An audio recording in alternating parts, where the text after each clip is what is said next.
여러분 모두 기도와 찬양, 말씀과 묵상으로 우리 하나님 아버지께 예배드릴 이 시간을 기다려 오셨을 줄로 믿습니다. 이제 하나님 아버지께서 우리를 예배로 부르셨고 이제 아버지께 예배를 드리겠다라고 약속한 시간이 되었습니다. 그러므로 기독교 한국침례회 진리교회 회중과 그리고 이렇게 랜선으로 함께하는 모든 거룩한 성도들이 사랑하는 하나님 아버지께 신령과 진정으로 예배를 드리겠습니다. 우리 다 같이 사도신경으로 신앙 고백하시겠습니다. 전능하사 천지를 만드신 하나님 아버지를 내가 믿사오며 그 외아들 우리 주 예수 그리스도를 믿사오니 이는 성령으로 잉태하사 동정녀 마리아에게 나시고 본디오 빌라도에게 고난을 받으사 십자가에 못 박혀 죽으시고 장사한 지 사흘 만에 죽은 자 가운데서 다시 살아나시며 하늘에 오르사 전능하신 하나님 우편에 앉아 계시다가 저리로서 산 자와 죽은 자를 심판하러 오시리라. 성령을 믿사오며 거룩한 공회와 성도가 서로 교통하는 것과 죄를 사하여 주시는 것과 몸이 다시 사는 것과 영원히 사는 것을 믿사옵나이다. 아멘. 이 시간 성시교독은 새교독문 30번입니다. 새교독문 30번. 하나님은 우리에게 은혜를 베푸사 복을 주시고 그의 얼굴빛을 우리에게 비치사 주의 도를 땅 위에 주의 구원을 모든 나라에게 알리소서. 하나님이여 민족들이 주를 찬송하게 하시며 모든 민족들이 주를 찬송하게 하소서. 온 백성은 기쁘고 즐겁게 노래할지니 주는 민족들을 공평히 심판하시며 땅 위의 나라들을 다스리실 것임이니이다. 하나님이여 민족들이 주를 찬송하게 하시며 모든 민족으로 주를 찬송하게 하소서. 땅이 그의 소산을 내어 주었으니 하나님 곧 우리 하나님이 우리에게 복을 주시리로다. 하나님이 우리에게 복을 주시리니 땅의 모든 끝이 하나님을 경외하리로다. 아멘. 다 같이 기도하겠습니다. 전능하사 천지를 창조하신 하나님이 우리 아버지이십니다. 그 아버지께서 우리를 예배로 부르셨습니다. 우리는 본래부터 죄 가운데 태어난 죄인들입니다. 하나님을 알지 못하였고 하나님을 경외하지 못하였습니다. 그러나 아버지께서 우리를 불쌍히 여기시어서 예수 그리스도 우리의 주님을 속죄 제물로 보내주시어서 십자가에 못 박혀 죽으시도록 허락하셨습니다. 그 공로를 우리에게 전가하여서 우리는 전혀 죄가 없는 의인인 것처럼 예수 그리스도 안에서 예수 그리스도의 의를 힘입어서 아버지께 나옵니다. 얼마나 영광된 일인지 모릅니다. 아버지 하나님께 이렇게 예배드리는 이 순간이 참으로 귀한 순간이며 참으로 능력의 순간이라는 것을 사실 우리는 잘 깨닫지도 못하면서 그저 그런가 보다 합니다. 그러한 우리를 용납하여 주시옵소서.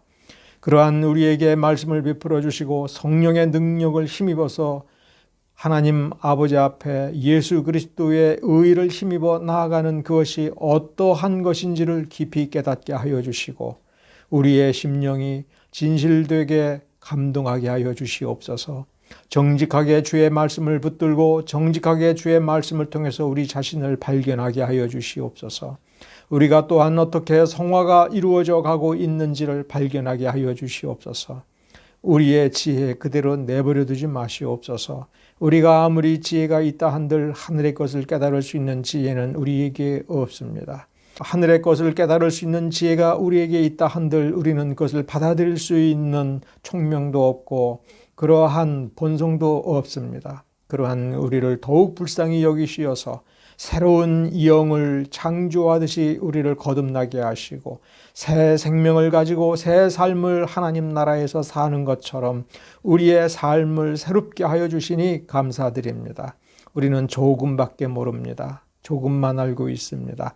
그러나 참된 것을 알고 있으니 그 참된 것이 참으로 강력한 은혜와 능력을 우리에게 미쳐서 우리가 그 본질을 올바로 깨달아서 하나님께서 기뻐하시는 합당한 예배를 매일 매순간 드릴 수 있게 하여 주시옵소서. 부족하지만 우리가 내미는 손을 통해서 하나님의 나라가 임하고 하나님의 나라가 주는 그 평강이 전파되어서 그들 또한 하늘의 위로를 경험하는 사람들이 되게 하여 주시옵소서. 이 땅의 모든 사람들이 하나님 나라의 은택을 알게 하여 주시고 하나님의 살아계심을 발견하게 하여 주시옵소서. 저들의 눈이 멀고 저들이 죄 가운데 있다 할지라도 우리의 삶, 우리의 말과 행실, 우리 교회의 존재는 그 보이지 않는 하나님의 영광을 가시적으로 보여줄 수 있는 하나님께서 사용하시는 도구입니다. 그 도구가 올바르게 구실을 하고 제 사명을 잘 감당하여서 하나님의 영광을 이 땅에 넉넉하게 보여줄 수 있는 그날을 우리가 소망합니다. 참된 교회가 더 많아지기를 원합니다. 참된 신자가 더 많아지기를 원합니다.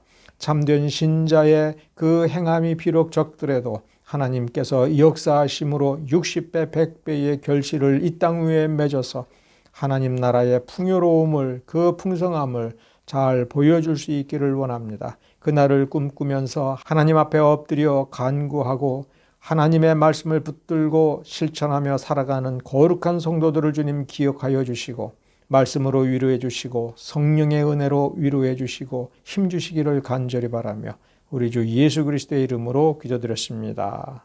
아멘.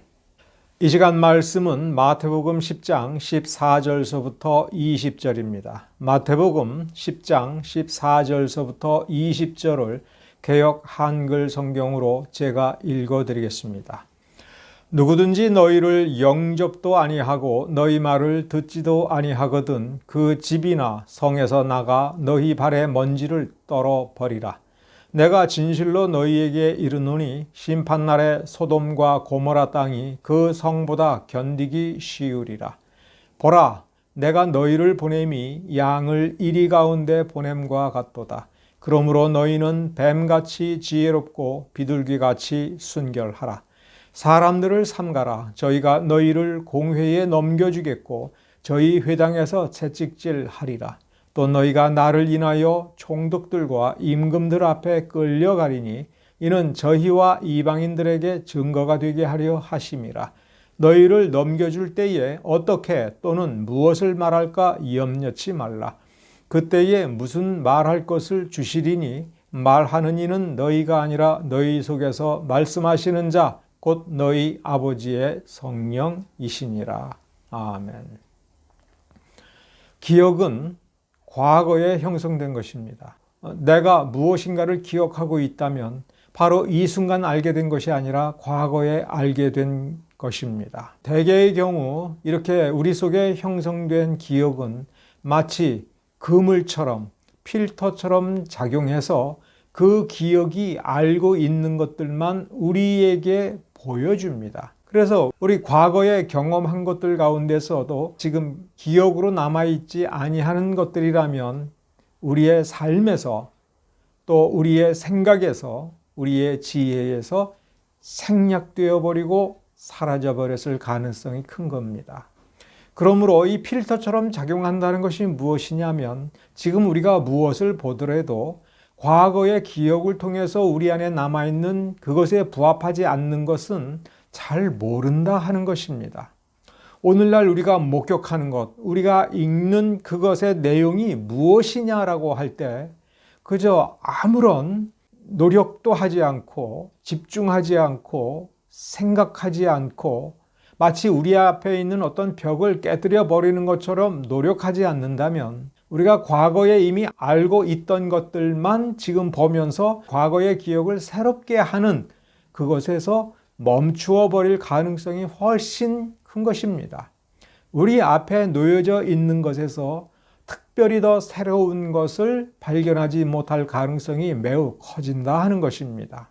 가장 위험한 것은 성경을 읽을 때 그렇게 되는 것입니다. 그래서 우리가 교회에 처음 다니고 이것이 믿는 것이구나, 믿는 것은 이렇게 하는 것이구나 라고 하는 것을 형성하여 배워서 신앙이 굳어질 때 그때 경험한 그 원리, 그 내용을 가지고 계속해서 성경을 읽는다면 수십 번을 읽어도 우리가 처음 신앙을 배울 때에 배우고 익히고 머릿속에 기억으로 남겨둔 그것만이 반복해서 우리 눈에 띈다 이것입니다. 우리 귀신론이라고 하는 이단 사설이 있습니다.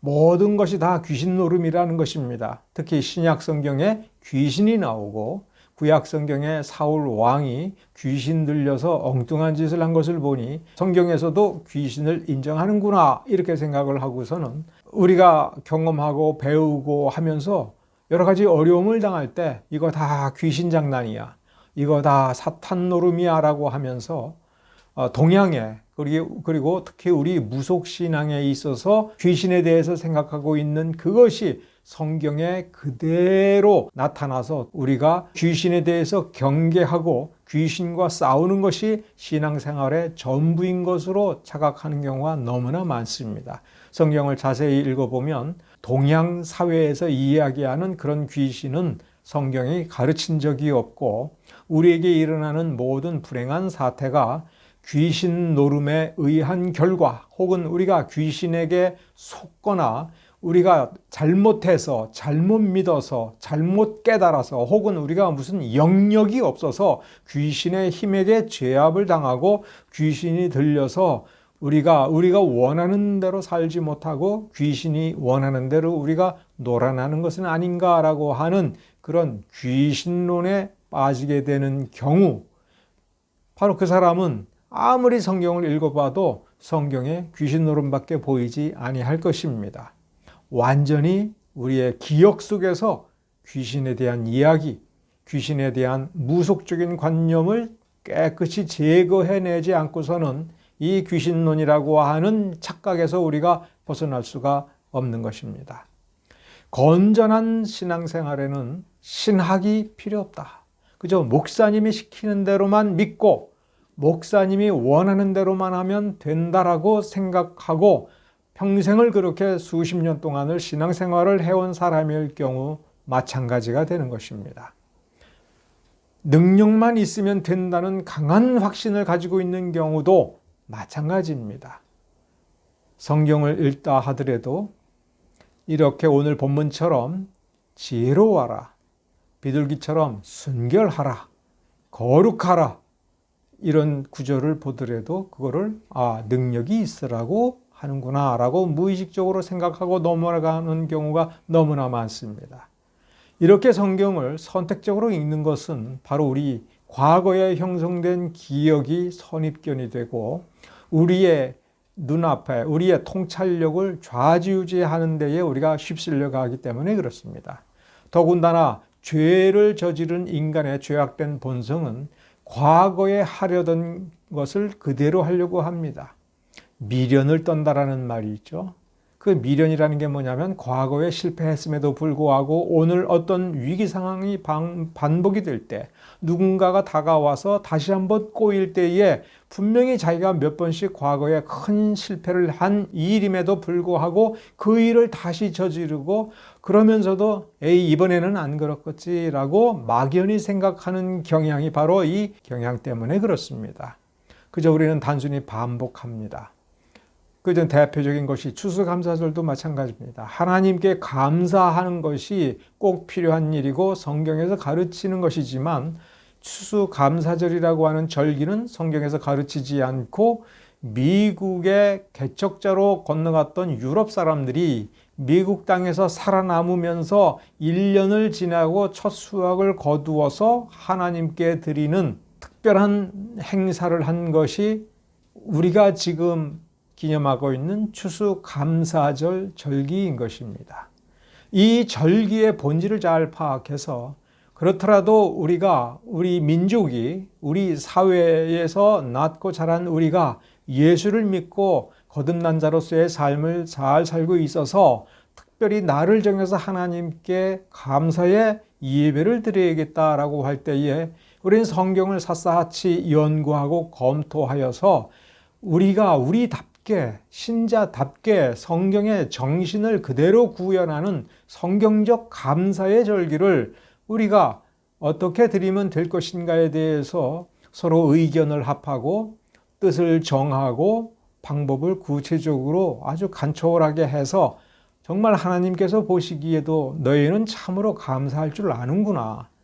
이렇게 주님 앞에 나와 하나님께 예배를, 특별히 감사의 예배를 드리는 마음의 자세와 마음의 준비, 그리고 여러 가지 준비가 참으로 하나님의 가르침에 부합하고 있구나라고 하나님께서 인정해 주는 그러한 우리의 절기를 드려야 될 터인데, 대부분의 사람들은 그저 습관적으로 절기를 드리려고 합니다. 그럴 때 그의 의식을 지배하는 것은 성경의 가르침이 아니라 옛날부터 반복적으로 겪어왔고 드려왔던 절기 행사에 대한 그 기억을 기준으로 삼아서 내가 만족하면 되고 우리가 즐거우면 된다 하는 쪽으로 가게 되는 겁니다.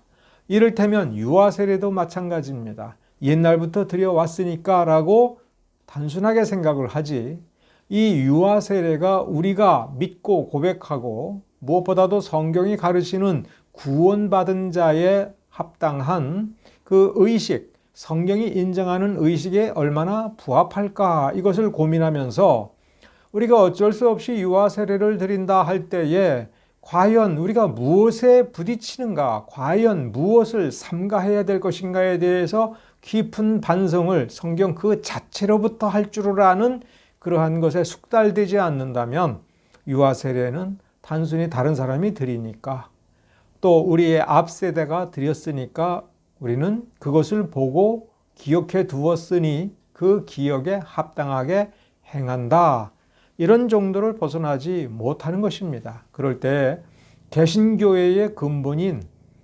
개혁이라고 하는 것, 우리 자신을 철저하게 개혁하여 하나님 앞에 바로 세우고 우리의 예배와 우리의 교회를 철저하게 인본적인 것, 사람에게 뿌리를 둔 것을 찾아내서 뽑아내서 건절하여 버리고 전적으로 온전하고 순결하게 하나님께 부합하는 교회요, 하나님께만 부합하는 예배를 드린다는 것, 그러한 노력을 중단하게 되는 것입니다.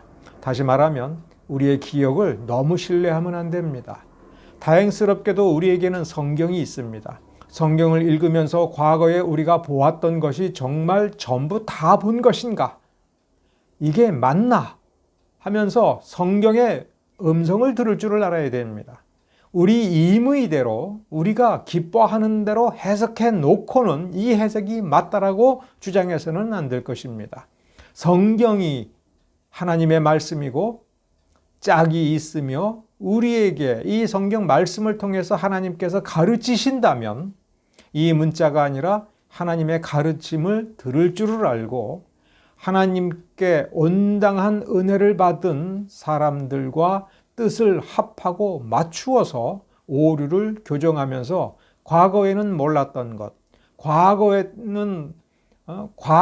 조금 아는 것보다도 훨씬 더 많은 것을 알고 잘 정리되고 원숙하고 참으로 탁월한 지혜와 총명으로 이 말씀에 부합하는 삶을 살도록 해야 될 것입니다. 신학이란 바로 그런 것입니다. 성경이 무엇을 가르치는지를, 성경의 목소리를 정확하게 듣고 하나님의 생각과 의도, 하나님의 목적을 올바르게 파악하여 체계적으로 정리한 것입니다. 이 올바른 신학이 우리에게 반드시 필요합니다. 이단이 존재하고 있습니다. 성경에서도 이단은 상관하지 말라, 쫓아내라, 이런 식으로 가르치고 있습니다. 성경의 가르침을 잘 찾아보면 이단에게는 구원이 없습니다. 그들이 얼마나 열심을 다하고 얼마나 불쌍한가라고 하는 것은 그렇게 중요하지 않습니다. 먼저 중요한 것은 성경은 이단에게 구원이 없으니 당장 교제를 끊고 내쫓으라고 가르치고 있는 것입니다. 이단이라고 하는 것은 틀리게 가르쳤다라고 하는 것이고, 그렇다면은 올바르게 가르친 가르침이 있는 겁니다.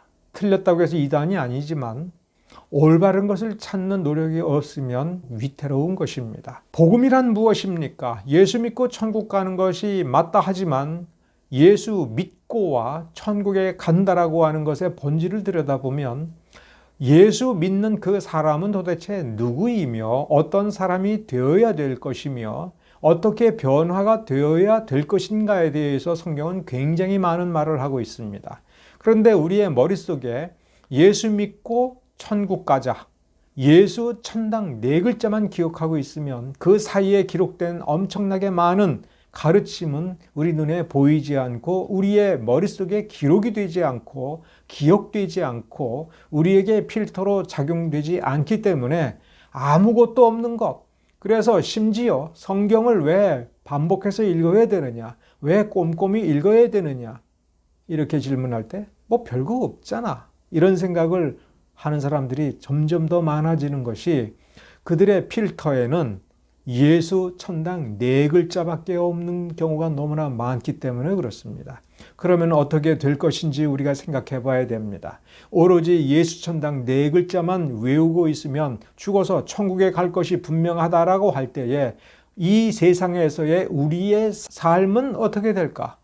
우리가 예수를 믿고 사는데 우리의 인격은 어떻게 되어야 될까라고 할 때 성경이 가르치는 모든 내용은 삭제되고 눈에 보이지 않게 되며 그 삶을 조금 더 누려보지 못하는 위험성이 있는 것입니다. 복음이 들어온 결과, 복음을 믿고 고백하여 그 복음을 자신의 삶으로 옮기는 결과, 이제 복음의 참된 능력이 그 인격에 먼저 나타나서 그 사람의 삶으로 하나님의 살아계심과 하나님의 능력이 표현될 것입니다. 우리는 그 부분에 주목을 해야 됩니다. 마태복음 10장은 예수님께서 제자들을 파송하는 장면입니다. 이렇게 보는 것은 우리가 늘 이 마태복음 10장은 예수께서 제자들을 파송하는 장면이다라고 기억해 두었기 때문에 자연스럽게 그렇게 기억이 살아납니다. 그런데 제자의 관점에서 놓고 보면 제자가 예수님을 쫓아다니면서 예수님의 가르침을 그저 배우는 학생의 신분에서 제자다운 제자, 즉 스승이신 예수님을 대신하는 그 사역자의 삶을 시작한다는 관점에서 이 제자를 바라보면 이제 제자의 공생애가 시작이 되는 장면입니다. 그러면 마태복음 4장에 보면 예수님께서 공생애를 시작하는 장면에서 마귀의 시험을 받으시는 장면이 바로 떠오릅니다. 그러니까 우리는 마태복음 10장 오늘 우리의 본문을 읽을 때에 여기 이런 내용이 있구나 이것만 생각하지 말고 다시 마태복음 4장에서 예수님께서 공생애를 시작한다면 마태복음 10장에서 제자들의 공생애가 비록 걸음마 단계이고 주님께서 임시적으로 잠깐 동안만 해보라 라고 했지만 그래도 분명히 예수님 없이 예수님의 복음을 전파하고 천국이 가까이 왔다라고 하면서 그들에게 구원과 하나님 나라에 대하여 증거하기 시작했다라고 한다면 분명 제자들의 공생애입니다. 비록 이것이 제자들을 훈련시키는 임시적인 것이라 할지라도 14절 오늘 우리가 읽은 본문의 첫 구절을 보면 누구든지 너희를 영접도 아니하고 너희 말을 듣지도 아니하거든 그 집이나 성에서 나가 너희 발에 먼지를 떨어버리라. 아주 진지하게 우리 주님께서 가르치지 않습니까? 제자들에게 이것은 연습이니까 너희들이 실패하든 사람들이 너희를 믿든 안 믿든 이건 다 연습이니까 채점에 안 들어가 이렇게 말씀하시는 것이 아니라 이것은 비록 너희들을 훈련시켜 주는 거지만 지금 너희들이 무슨 일을 하는 것인지 너희의 말을 듣는 사람들의 운명이 어떻게 결정되는지 이건 매우 심각한 것이다라고 예수님께서 가르쳐주고 계시는 것입니다. 15절을 보면 더욱 심각합니다. 내가 진실로 너희에게 이르노니 심판날에 소돔과 고모라 땅이 그 성보다, 즉 어떤 성이요? 지금 이 제자들의 증거를 받아들이지 않는 그 땅, 그 마을, 그 성읍이 소돔과 고모라 땅이 받은 심판보다도 더 혹독하고 더 엄중한 심판을 받을 것이다라고 예수님께서 분명히 선고하십니다. 아주 심각한 사명이니 이 제자들은 지금 연습하러 간다. 훈련받으러 간다. 이제 제자다운 게 무엇인지 맛보기 하러 간다. 이렇게 생각해서는 되지 않습니다. 아무리 부족하고 이후에도 예수님 앞에서 예수님에 대하여 여러 가지 실수를 하고 실족하고 넘어지고 때로는 예수님을 부인한다고 할지라도 지금 이 순간만큼은 가롯 유다까지도 포함하여 정말 예수님의 그 사역을 실질적으로 전파하러 간 것입니다. 복음을 증거하고 복음의 살아있음과 그리고 이 복음을 영접하는 그들에게 참된 구원을 전하여 주러 가는 것입니다. 소돔과 고모라 땅이 그 성보다 더 견디기 쉬울 것이다. 그러니까 그 성은 소돔과 고모라 땅보다도 더 혹독한 심판을 받을 것이다 라고 이야기할 때 우리는 또 예전의 습관처럼 소돔과 고모라, 멸망과 심판, 심판과 멸망 이렇게 글자들만 기억하고 그 글자가 연상시켜주는 사건만 기억해서는 아니 됩니다. 지금 이 본문, 우리 오늘 읽은 14절 앞부분서부터 22절 이 부분까지는 크게 3단계로 진행하고 있습니다. 그 3단계의 첫 뿌리가 심판에 대한 이야기인 것입니다. 그리고 그 두 번째 단계가 16절서부터 내가 너희를 보냄이 양을 이리 가운데 보냄과 같도다. 이게 2단계인 겁니다. 다시 말하면 우리가 이제 심판이건 뭐건 이걸 잠시 머릿속에서 지우고 이 사명을 감당해야 될 제자의 초점을 놓고 보면 제자들이 어떤 존재가 되어 있고 장차 어떤 존재가 되도록 하는 것이 우리 주님의 계획하심인지 하나님의 계획하심인지에 대하여 우리가 살펴볼 필요가 있습니다. 주제를 이렇게 잡고 보면 14절과 15절에서 그러니까 심판, 소돔과 고모라 이 멸망에 대해서 생각하는 것을 중단하고 그러면 이 제자들은 누구인가? 특히 14절에 보면 받아들여주지도 않고 그 말을 믿어주지 않고 거절하여 내쫓김을 당할 때에 이 제자들은 무슨 생각을 해야 되느냐? 아, 창피해. 우리는 이렇게 망신당하고 이렇게 개만도 못한 취급을 당하고 있구나 라고 하면서 마음 상할 필요가 없다.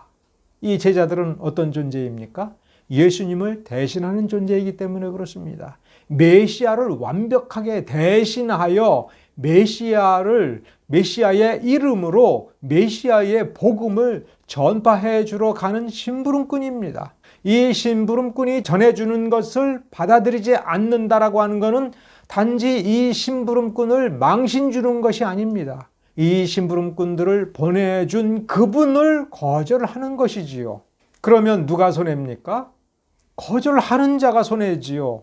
그럼 얼마큼 손해이냐라고 하는 것은 이 심부름꾼이 전달해주는 그것이 무엇이냐라고 하는 것의 가치, 그 본질과 가치에 좌우됩니다. 100만 원짜리를 거절했으면 거절한 사람이 얼마치 손해본 겁니까? 100만 원어치를 손해본 것입니다.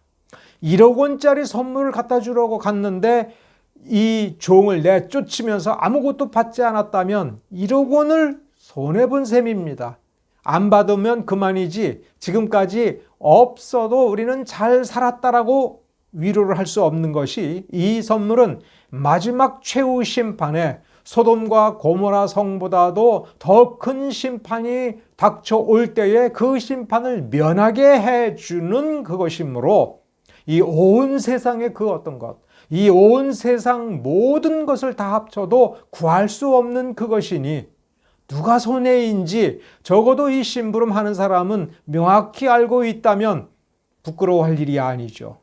이 세상에서 우리가 어떻게 살든 이 세상에서 우리가 남부럽지 않게 살지 못한다 할지라도 우리가 이 소명을 잘 감당하고 있고 우리가 간직하고 전해주고자 하는 것이 무엇인지 그것을 지혜롭고 총명하게 깨닫고 온전하게 잘 간직하고 잘 전달해주고자 한다면 우리는 조금도 부끄러워할 이유가 없다는 것을 그 가슴 속에 깊이 명심하고 그 어떤 거절을 당해도 흔들림이 있을 수 없는 것이지요. 그러니까 14절과 15절을 제자라고 하는 그 사람의 인격과 가치, 그 사역에 대해서 놓고 본다면 이 세상이 아무리 거절한들 제자들은 상처받을 이유가 없는 것입니다. 주님의 뜻이 무엇입니까? 상처받을 필요가 없다.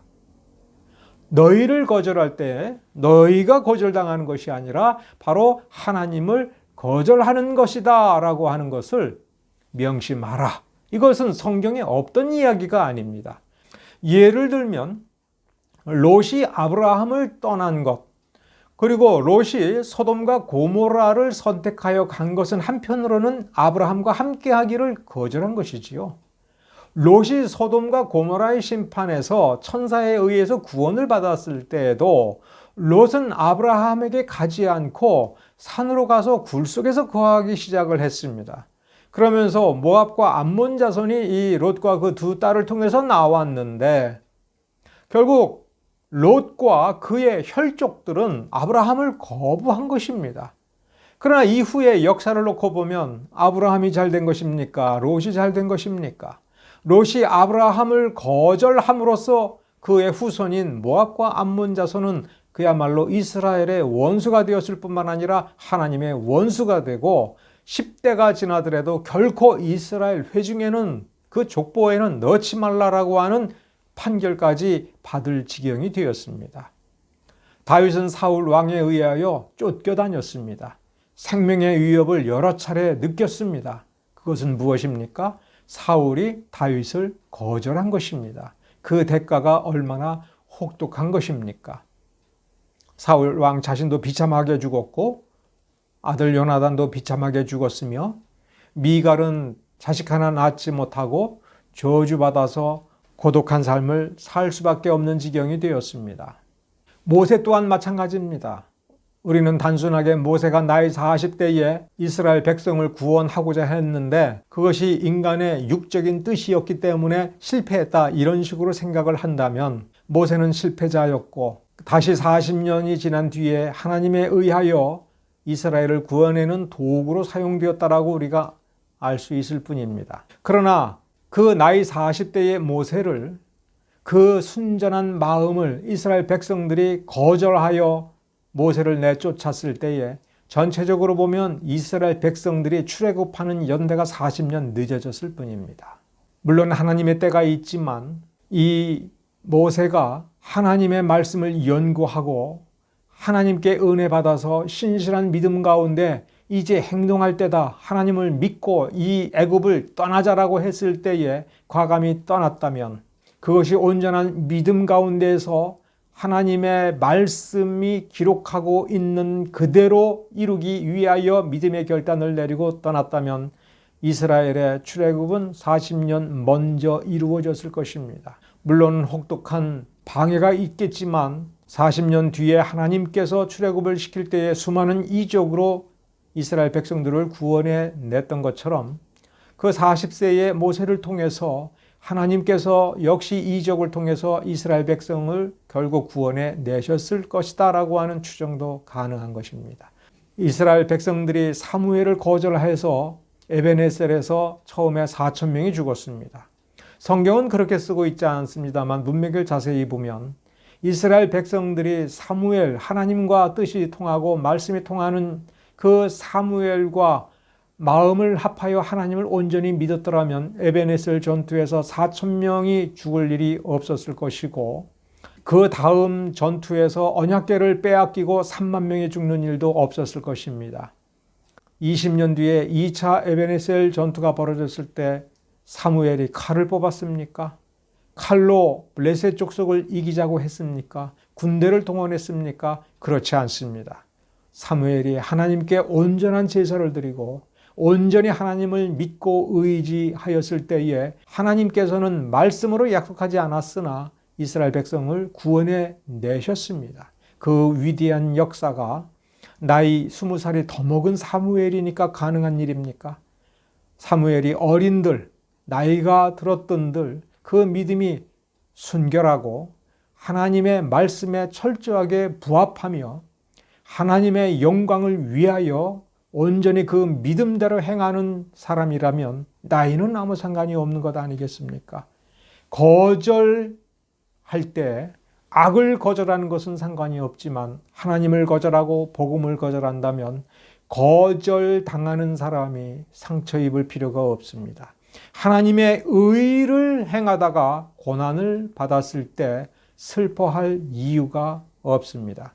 제가 이렇게 길게 말씀을 드리는 것은 마태복음에서 제자들을 파송하고 제자들에게 주의사항을 당부할 때의 핵심은 어떤 행동이 문제가 아니라 하나님께서 관심을 두는 부분은 그 제자들, 그 신자의 심령이 흔들림 없이 굳건하며 강하고 좋은 자존감, 거룩한 자존감을 가진 거룩한 인격체로 변화가 되고 또 성장하고 더 큰 일을 능히 해낼 수 있는 사람, 즉 하나님께서 큰 능력을 주셨을 때 그 큰 능력이 아주 자연스럽게 무리가 되지 않고 아주 천연덕스럽게 그 본성에서부터 흘러나오는 것처럼 자기 물건을 다루듯이 다룰 줄을 아는 인격체로 만들어 주시는 것이 먼저 하나님께서 이루시고자 하는 일이라고 하는 관점에서 이 성경 본문을 보아야 됩니다. 우리는 늘 물어봐야 됩니다. 내가 복음을 가지고 있느냐? 좋습니다. 내가 이 복음에 합당한 사람이 되어서 이 복음이 단지 나의 입술에만 있는 것이 아니라 내 영혼이 곧 이 복음을 닮아져 있고 이 복음에 의하여 이렇게 빚어져 있고 내 심사와 행동거지와 삶 전체가 하나님의 복음에 부합한 사람이 되어 있느냐라고 하는 것입니다. 그럴 때 우리가 얼마나 긍정적으로 대답을 할 수 있는지 우리가 생각을 해봐야 됩니다. 다시 본문으로 돌아가서 본문은 이것을 얘기합니다. 상처로 남지 않는 것. 우리가 거절당해도 그 거절당함이 우리 마음에 상처를 주고 그 상처가 흉터가 되지 않는 존재가 되는 것에 대해서 우리에게 증거하고 있고 이러한 연단의 과정이 우리에게 필요하다는 것입니다. 지금 이 제자들에 대해서 17절부터는 이제 좀 더 한 단계 올라가서 본격적으로 이야기합니다. 사람들을 삼가라. 저희가 너희를 공회에 넘겨주겠고 저희 회당에서 채찍질 하리라. 단순히 거절당하는 선에서 더 깊이 들어가면 너희가 나중에는 잡혀가고 신문을 당하고 채찍질을 당할 것이다. 이것은 역사적인 순서대로 놓고 보면 예수님께서 부활하고 승천하신 뒤에 예수님의 이름으로 이제 교회를 개척해 나아가고 새로운 시대를 열어가면서 이 사도들이 당할 일들입니다. 우리 모두는 이런 일을 다 골고루 함께 나누어서 받지를 않습니다. 우리 시대에도 어떤 사람은 이런 일을 당하겠지만 일반적으로 당하는 사건은 아닙니다. 그러나 제자들은 하나같이 이런 일을 당했습니다. 그러면 채찍질을 당하고 그래서 심각하게 부상을 당하고 그래서 몇 날 며칠이고 고통스럽게 괴로워할 때에도 그 영혼은 상처받지 않고 즐거움과 기쁨 가운데 하나님을 찬양할 수 있는 그 단계로 들어가겠다라고 얘기하는 것입니다. 그러니까 16절까지는 그렇게 되기 전에 먼저 그 마음에 단단한 복음의 능력이 들어가 있어서 그 마음이 강건하여지는 것, 그것이 먼저 필요한 겁니다. 강하고 당당한 마음이 자라나서 이제 외적으로 핍박을 받아도 이겨나는 것입니다. 총독들 앞에 서고 임금들 앞에 끌려가니까 채찍질과 공회의 심판보다도 더 큰 거절당함이 거기에 있는 것입니다. 그것을 놓고 보면 사람들을 삼가라 라고 할 때에 그것은 이 제자들이 당면하게 될 세상 전체가 이 제자들이 한 개인, 한 사람이 아니라 복음을 증거하는 사람으로서 이 온 세상의 제자들을 어떻게 대할 것인가를 이야기하는 것입니다. 사람들을 삼가라 라고 하는 그 말에 좀 더 깊은 뜻은 바로 뒤에 너희를 공회에 넘겨주겠고 너희들을 핍박하겠고 라고 하는 것은 나중에 결과적으로 나타나는 것입니다. 그 전 단계는 무엇일 수 있느냐 하면 아주 순박하고 단순한 것은 복음을 증거할 때 거절하는 것입니다. 그것은 14절, 15절에 이미 나와 있습니다. 그런데 사람들을 삼가라고 하는 것은 무엇이냐면 복음을 받아들인 사람들 중에서도 배신자가 나온다는 것입니다. 그러면 배신당하는 사람의 심장은 얼마나 찢어지겠습니까? 얼마나 자존감이 산산이 부서질 수가 있겠습니까? 그런데도 부서지지 않는 것. 이런 식으로 성경이 우리에게 쓰는 목적은 이것 하나입니다. 예수 믿었으면 다 끝난 것이 아니다. 천국 가기 위한 조건은 예수를 믿는 것으로 충분하지만 천국에 가기 전에 천국에 합당한 사람이 되어가는 과정에서 이 땅 위에서 많은 고생을 하고 많은 거절을 당하고 망신을 당할 때에 상처받지 않고 부서지지 않고 찌그러지지 않는 인격체가 되는 데에 관심을 가져라. 우리가 한적한 곳에 물러가서 기도하고 혼자 머물러 하나님을 생각할 때에 우리는 많은 외로움을 느낄 수가 있는데 그것은 정상이다라고 하는 얘기입니다. 깊은 외로움 속에서도 하나님을 부르짖고 하나님의 복음을 생각하고 하나님께서 우리에게 주신 말씀의 세세한 국면들을 바라보고 거기에서 힘을 얻는다면 그 사탄이 우리에게 유혹하듯이 던져준 외로움과 고독함에 패배하여 비굴한 삶을 살지 않을 수 있고 복음의 능력을 회복하여 복음적인 사람이 될 수 있다 하는 것입니다. 이렇게 여러 가지 교훈들이 있습니다만 우리가 그 모든 교훈들을 생각하기에 벅차더라도 결코 잊지 말아야 될 것은 신자다운 사람이 되느냐라고 하는 것은 거절당해 보고 내가 하나님을 위하여 당신들이 복음적인 사람이 되도록 하기 위하여 하나님의 은혜 받고 행복하게 사는 사람이 되기 위하여 내가 이렇게 수고했을 때에 그 수고를 첫째 거절당하고 둘째 그 수고에도 불구하고 억울하게 핍박을 당하고 따돌림을 당하고 고통을 당하여 마치 구원받을 수 없는 사람인 것과 같은 그런 심정이 되어 보았을 때에 당신의 그 심장에 무엇이 남는지 자기 스스로 볼 수 있어야 한다는 겁니다. 그것을 들여다볼 때에 그럼에도 불구하고 내가 주님만 바라보고 주님을 믿고 바라보는 그 가운데 희락을 얻을 때에 참다운 제자가 되어간다는 것입니다. 그것이 바로 능력이며 능력의 본질입니다. 세상이 어찌할 수 없이 굳건한 것. 내가 복음을 손에 들고 굳건하게 이 자리에 서서 복음을 증거할 때에 누가 아무리 반대하더라도 그 자리에서 흔들리지 않는 것. 여유로운 마음을 가지는 것. 그것이 참다운 복음의 능력입니다. 예수님께서는 바로 이 능력이 병을 고치고 귀신을 쫓아내고 죽은 자를 살리는 그 능력보다도 더 본질적인 능력이라고 사실상 가르치시는 셈입니다. 죽은 자를 살려준다면 그 새 생명, 그 부활의 능력을 경험하여 다시 살아서 인생을 재미있게 사는 것이 누구에게 주어진 혜택입니까? 죽었던 그 사람입니다. 누군가가 어떤 병자의 병을 고쳐준다면 그 혜택은 누가 받은 겁니까? 고침을 받은 그 사람이지 고쳐준 사람이 아닙니다. 그렇죠? 그러니까 우리가 다른 사람의 병은 고쳐주고 다른 사람은 죽음에서 살려주고 할 때에 그건 다 다른 사람들이 누리는 겁니다. 우리는 무엇을 누려야 됩니까? 바로 제자다움의 그 온전한 그리고 건강한 그리고 거룩한 자존감이 가득 차 있는 당당하고 멋진 사람입니다. 멋진 인격. 복음이 빚어내고 복음의 능력이 만들어주는 그것은 누가 빼앗아 갈 수 없는 것입니다.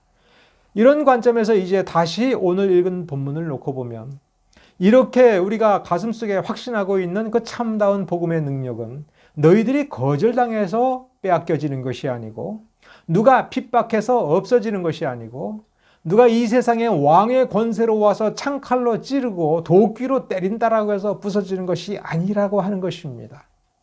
여러분 가슴속에 이와 같은 보물이 있기를 바랍니다. 여러분의 가슴속에 이 보물이 점점 더 강력하고 더 커지기를 바랍니다. 세상이 감당할 수 없을 정도로 강력하여지고 능력이 발휘되어서 겉으로 드러나기를 소망합니다.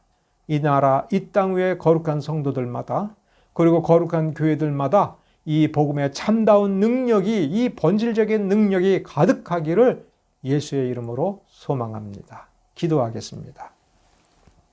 은혜로우신 주님 감사드립니다. 이 시간 주님께서 우리에게 말씀을 보여주십니다. 이 말씀이 우리가 눈으로 본 말씀이 아니라 우리 안으로 들어오는 말씀이 되고 우리의 생명의 근원이 되고 생명력을 더욱 강하게 해주는 말씀 되게 하여 주시옵소서. 하나님이 그렇게 해주실 수 있습니다. 성령이 도우시면 그렇게 될 수 있습니다. 우리 날마다 성령의 그 도우심을 받고 하나님 앞에 연락되는 거룩한 삶을 살아가기를 원합니다. 이 모든 것을 우리 주 예수 그리스도의 이름으로 기도드렸습니다. 이 시간 비록 랜선이지만 거룩한 우리 주 예수 그리스도의 이름으로 모여서 이렇게 예배를 드린 하나님의 거룩한 사람들 머리 위에 하나님 아버지의 사랑과 우리 주 예수 그리스도의 은혜와 성령의 교통하심이 영원토록 함께 할지어다.